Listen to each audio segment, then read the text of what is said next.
Good morning, great people. It is Friday morning, and in LA, it is raining here. And it's slowed up, it's drizzling, but yeah, I'm out here in the rain. Um, Again, it's not pouring, but this is the path I'm kind of going on. I slowed down because I just kind of wanted to get a video of this path right here because it's so beautiful. When it's all wet through here. Actually, I wanted to show you the lake, but you can't really see it right here. But anyway, it's such a great feeling when it's raining outside and everything is so fresh. The air feels so good. So for those of you who, this might not be your thing to get out, but, when it's raining and it's 46 degrees, which if you live in Chicago or New York or something like that, that's like a heat wave.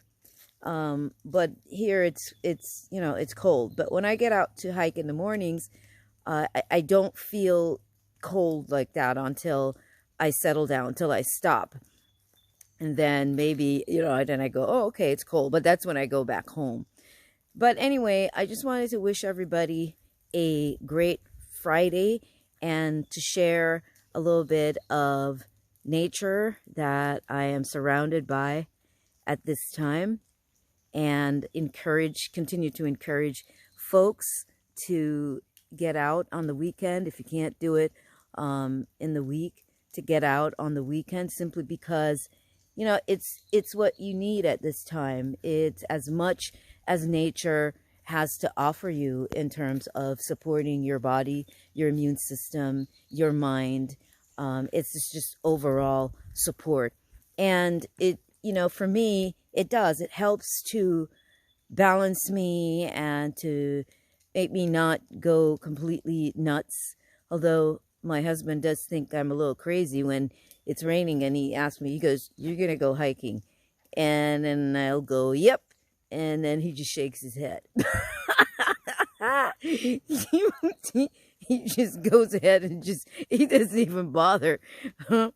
But anyway, I've been doing this for a very long time. So it's part of me. It's part of my lifestyle. And that's what makes a difference. It's very difficult when you're not used to doing something. For example, if you get up and if you're not used to getting up and exercising, or in this case, leaving to go hiking super early in the morning, it's going to be difficult to develop that habit. You really have to be routine with it. So when you find yourself getting into a routine with starting something new, and you do it for 2 or 3 weeks, or maybe even a month, and you're on a roll, when you stop for any short time, most people find it difficult to get back into the groove of doing it, because it's like it hasn't been recorded in you as part of your lifestyle. It hasn't become a habit, a consistent pattern. As you know, which we've talked about, the brain looks for patterns. And so like other habits, other behaviors that may be maybe not necessarily so supportive of progress in our lives, we have those kinds of habits and patterns, and they're difficult to break. So you can see how when you manage to get a great habit going, something that is going to enhance your life, bring improvements to your life, you also have to make the same kind of commitment to it as you've done with the adverse actions and beliefs and so on. You have to make the same kind of changes, same kinds of adjustments, so that it becomes part of your life. And I did this over, I don't know, it's been a while. I mean, consistently since 1992. Since that time, I've gone hiking in different places. Love major inclines and so on. This is another part of the lake, actually, right here. There are ducks all over. But yeah, so I just want to remind people of that. This is a great time to really cement some habits that are going to really improve your life or bring expansion to your life and all of those things. And that's what we have to do, is look at the habits that we've formed that have been more so sometimes more of a detriment to us and get us caught in loops that create challenges, difficulties that seem to repeat themselves. How about if we substitute that with something else? Now, there is great study in science that does show that when you get out and when you walk, when you do things like this, there's so much clarity that comes. If you're trying to write a book or be creative, when you get out and you walk in nature, or just, I mean, even if you can't get out and walk in nature, but you get out and you just walk, somehow the mind goes into this different space, and you become so much clearer, and ideas come to you, creative ideas come to you. And that's what happens to me. And then I can't wait to go and write down some of these things, because it's something that maybe I've wanted to figure out, and then I can't figure it out sitting at the desk.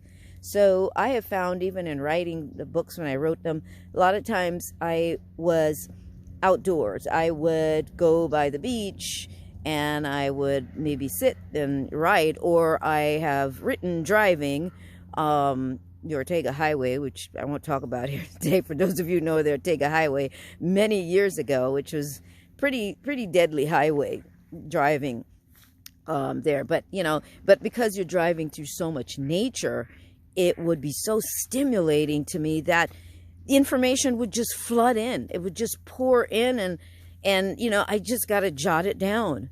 So I learned that a long time ago, that this was the best healing for me. Going through a divorce many years ago, then it was the thing that saved my mind, that healed my mind, and I was able to make some choices that were necessary.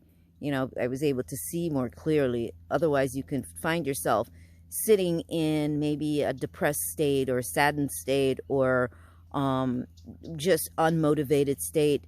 But if you get out and do this thing that is so free, it doesn't cost you anything to do, then that works. And possibilities then really are available to you.